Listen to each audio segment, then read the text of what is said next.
दुनिया की सबसे लंबी माउंटेन रेंज के ठीक इस पॉइंट पर आज से 52 ईयर्स पहले एक प्लेन सीधा पहाड़ से जा टकराया था। हैरत की बात तो ये थी कि प्लेन टकराने के फौरन बाद कहीं गायब हो गया।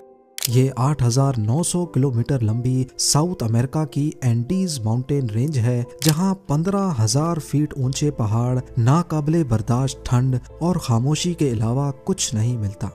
कई दिनों तक जब जहाज का ना मलबा मिला ना ही कोई डेड बॉडीज, तो अथॉरिटीज के सामने ये बात क्लियर हो गई कि अब कोई पैसेंजर नहीं बचा होगा। लिहाजा उन्होंने सर्च ऑपरेशन बंद करने का ऐलान कर दिया। न्यूज मीडिया में भी अगले कुछ दिनों तक प्लेन क्रैश की बातें चलती रहीं और उसके बाद सब कुछ आहिस्ता आहिस्ता वापस नॉर्मल होने लगा। लोग अब इस हादसे को भूल ही चुके थे, लेकिन इस हादसे के करीब 2.5 महीनों के बाद, एग्जैक्टली 72 डेज के बाद, अथॉरिटीज को गायब हुए प्लेन की तरफ से एक मैसेज रिसीव हुआ। जेम टीवी की वीडियोस में एक बार फिर से खुशामदीद।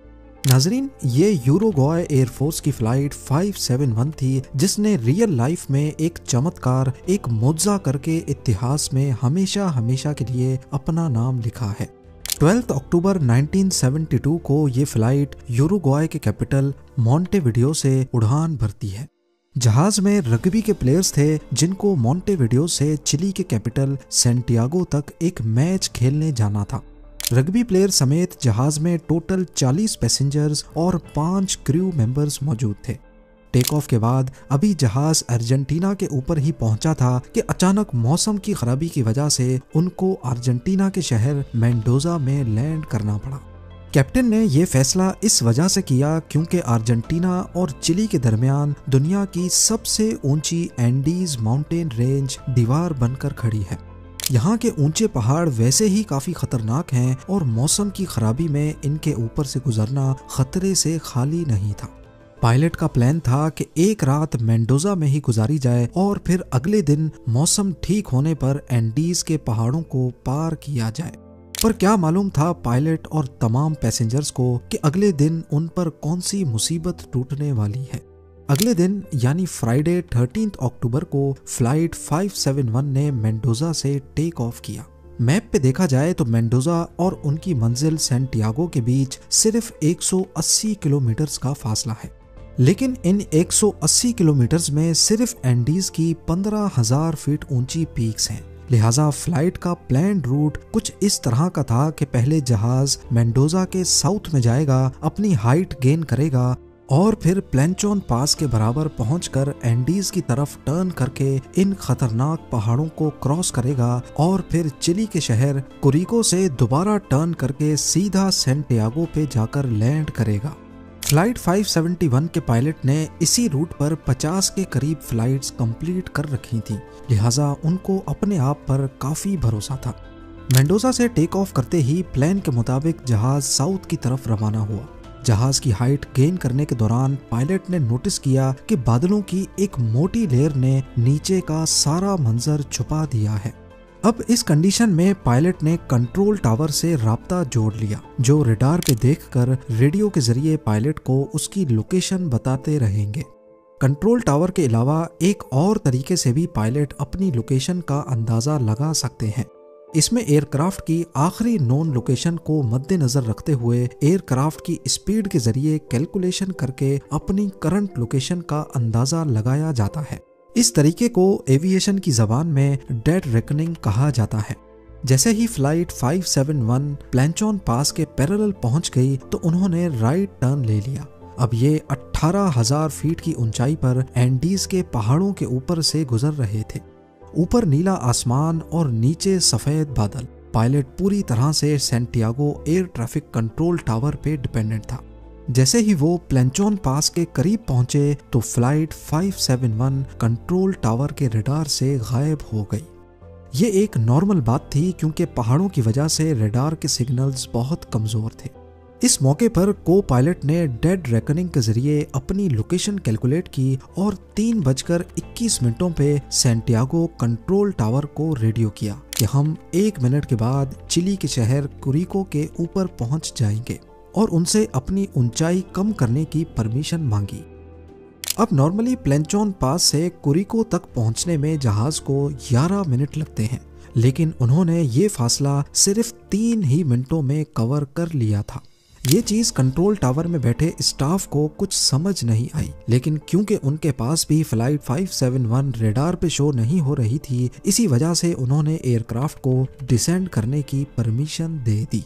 पर उनको इस बात का बिल्कुल भी अंदाजा नहीं था कि असल में को पायलट ने जहाज की जो लोकेशन कैलकुलेट की थी वो गलत थी। पायलट समझ रहा था कि वो कुरिको के ऊपर है, लेकिन असल में वो उस वक्त प्लेंचोन पास क्रॉस कर रहे थे। एक बहुत बड़ी तबाही फ्लाइट 571 का इंतजार कर रही थी। कंट्रोल टावर से परमिशन मिलते ही पायलट ने राइट टर्न किया और जहाज की हाइट भी कम करना शुरू कर दी। शुरू में उनको खतरनाक टर्बुलेंस का सामना करना पड़ा, लेकिन जब उन्होंने सफेद बादलों की लेयर को क्रॉस किया तो क्या देखते हैं कि उनके सामने एक बहुत बड़ा पहाड़ खड़ा है। जी हाँ, इस पॉइंट पे पायलट को अंदाजा हुआ कि असल में वो अभी तक एंडीज में ही मौजूद है। पायलट ने दोबारा एल्टीट्यूड गेन करने के लिए पूरी जान लगा ली। प्लेन की नोज अब आसमान की तरफ हो चुकी थी, लेकिन अफसोस कि शायद ये चीज थोड़ा पहले कर ली जाती। फ्लाइट 571 की टेल पहाड़ की चोटी से टकराई और जहाज से अलग हो गई। इस वक्त ये पहाड़ पूरी तरह बर्फ से ढका हुआ था। बिना टेल और विंग्स के फ्लाइट 571 का फ्यूजलाज बर्फ में स्लाइड करता सीधा नीचे की तरफ आया और इस पॉइंट पर आकर रुक गया। क्रैश की वजह से 12 पैसेंजर्स मौके पर ही दुनिया से जा चुके थे, खास तौर पर वो लोग जो जहाज के पिछले हिस्से में मौजूद थे। मौजाती तौर पे प्लेन के फ्यूजलाज में 33 पैसेंजर्स की जान तो बच गई, लेकिन उनको काफी चोटें लगी थी। टेल अलग हो जाने की वजह से प्लेन का पिछला हिस्सा खुला हुआ था और उसमें से जबरदस्त ठंड अंदर आ रही थी। ये इस वक्त 11,500 फीट की ऊंचाई पर एंडीज में फंस चुके थे, जहां का टेम्परेचर -30 डिग्री सेल्सियस था। बाहर निकलते साथ ही जहां तक उनकी नजर जा रही थी, बर्फ से ढके पहाड़ ही नजर आ रहे थे। सबसे पहले उन्होंने अपने साथियों की बॉडीज को बर्फ में दफना दिया। उधर प्लेन क्रैश की खबर ने चिलियन अथॉरिटीज को अलर्ट कर दिया था, पर उनको ये मालूम नहीं था कि वो असल में अर्जेंटीना में ही क्रैश हुए थे। बिना टाइम जाया किए उन्होंने सर्च ऑपरेशन स्टार्ट किया, जिसमें 4 एयरप्लेन्स ने हिस्सा लिया था। सुबह से लेकर शाम तक सस्पेक्टेड एरिया को सर्च करने के दौरान उनको ना ही कोई प्लेन नजर आया और ना ही कोई मलबा। ये एक बहुत ही मुश्किल सर्च ऑपरेशन था, क्योंकि नीचे सारे पहाड़ बर्फ की वजह से लाइट को रिफ्लेक्ट कर रहे थे। इस सर्च ऑपरेशन में यूरुग्वाय और अर्जेंटीना ने भी हिस्सा लिया और अब टोटल 11 एयरक्राफ्ट्स पूरा दिन फ्लाइट 571 को ढूंढने में गुजार देते। इधर क्रैश साइट पे बचे हुए पैसेंजर्स के ऊपर से कई बार रेस्क्यू प्लेन गुजर कर गए, लेकिन उनके लाख इशारे देने के बावजूद भी रेस्क्यू प्लेन्स की नजर उन पर ना पड़ सकी। बाद में उन्हें एक लगेज में से लिपस्टिक मिली, जिससे उन्होंने प्लेन के फ्यूजलाज के ऊपर बड़ा बड़ा SOS लिख दिया। लगेज बैग से बर्फ पर क्रॉस भी बनाया, लेकिन रेस्क्यू प्लेन्स की नजर फिर भी उन पर नहीं पड़ सकी। टोटल 8 दिनों तक सर्च ऑपरेशन चलाने के बाद 21 अक्टूबर 1972 को तमाम पैसेंजर्स को डेड डिक्लेयर करके सर्च ऑपरेशन खत्म कर दिया गया। 11वें दिन क्रैश साइट पे मौजूद पैसेंजर्स को कॉकपिट में ही एक रेडियो मिला, जिसको ट्यून करके उन्होंने खबर सुनी कि उनको ढूंढने के लिए चलाया जाने वाला सर्च ऑपरेशन अब बंद कर दिया गया है। जहां वो लोग पहले ही इतनी मुसीबत में थे, वहीं ये खबर उनको मजीद अफसोस में डाल गई। अपने बचने की जो आखिरी उम्मीद नजर आ रही थी, वो भी खत्म हो चुकी थी। पहले हफ्ते में ही 5 और पैसेंजर्स जख्मों की वजह से जान से हाथ धो बैठे। अब क्रैश साइट पे सिर्फ 28 पैसेंजर्स बचे थे। उन्होंने जहाज के मलबे और लगेज को इकट्ठा करके प्लेन के फ्यूजलाज को बंद किया ताकि ठंड से बचा जा सके। उन्होंने कॉकपिट के प्लास्टिक वाइजर को काटकर अपने लिए ग्लासेस भी बनाए, जो कि बर्फ से रिफ्लेक्ट होने वाली लाइट से कुछ हद तक बचा रहे थे। सीट कवर्स को गरमाइश के लिए इस्तेमाल किया और सीट के कुशन से स्नो शूज बना दिए। इस वक्त तक उनके पास खाने के लिए 8 चॉकलेट बार्स, 3 जैम के जार्स, कुछ ड्राई फ्रूट्स और गिनी चुनी पानी की बोतलें थी। पहला हफ्ता तो उन्होंने बड़ी मुश्किल से ये खाना आपस में डिवाइड करके खा लिया, लेकिन जब ये तमाम चीजें भी खत्म हो गईं तो उन्होंने कपड़े और कॉटन को खाना शुरू कर दिया, जिससे वो मजीद बीमार पड़ने लगे। एंडीज के इस हिस्से में उनको एनर्जी के लिए कोई चीज दिखाई नहीं दे रही थी और ऊपर से वो जिस रिज पर क्रैश हुए थे ना वहां से उतरना पॉसिबल था और ना ही ऊपर की तरफ हाइक करना। इस दौरान पैसेंजर्स की हालत ये थी कि इनका बॉडी वेट 40% तक कम हो चुका था। आखिर जब उनको कुछ समझ नहीं आया तो उन्होंने अपने मरे हुए साथियों के बॉडी पार्ट्स खाना शुरू कर दिए। जाहिर है ये फैसला बहुत ही मुश्किल था, लेकिन भूख प्यास और कमजोरी ने उनको ये कदम उठाने पर मजबूर कर दिया था। क्रैश के 17 दिनों के बाद 29 अक्टूबर को अचानक रात के वक्त एवलांच आया और उसने फ्यूजलाज पर बुरी तरह हमला किया। बर्फानी तोदे की स्पीड इतनी तेज थी कि पूरा फ्यूजलाज अंदर तक बर्फ से भर गया। इस हादसे में 9 सर्वाइवर्स मारे गए। बचे हुए 19 लोगों के हाथ जो कुछ लगा उन्होंने उससे बर्फ को हटाया और ऑक्सीजन के लिए जगह बनाई। दिन गुजरते जा रहे थे, सर्वाइवर्स की हालत बद से बदतर होती जा रही थी। एक एक करके सारे मौत की नजर हो रहे थे और बचे हुए अपनी मौत का इंतजार कर रहे थे। 12 दिसंबर यानी क्रैश के 60 दिनों के बाद तक 3 और सर्वाइवर्स जिंदगी की बाजी हार गए। अब पीछे बचे 16 लोगों के पास सिर्फ 2 ऑप्शंस थे, या तो वो अपने बचे हुए दिन गिनना शुरू कर दें या फिर हिम्मत करके वेस्ट में मौजूद इस वर्टिकल क्लिफ को कैसे भी करके हाइक कर ले। 12 दिसंबर 1972 को 3 रग्बी प्लेयर्स पराडो, कनीसा और विजेंटीन ने वेस्टर्न पीक को हाइक करने का इरादा किया, इस उम्मीद में कि पहाड़ की दूसरी साइड ग्रीन वैली होगी जहां से शायद कोई मदद मिल सके। ये एक बहुत ही तकलीफ देने वाली हाइक थी, क्योंकि ना ही उनके पास प्रोफेशनल गियर्स थे और सबसे बढ़कर टेम्परेचर -30 डिग्री सेल्सियस था। उन्होंने हाथ से बनाए हुए स्लीपिंग बैग्स और जहाज की सीटों से बनाए हुए गर्म कपड़े लपेटे और हाइक पे निकल गए।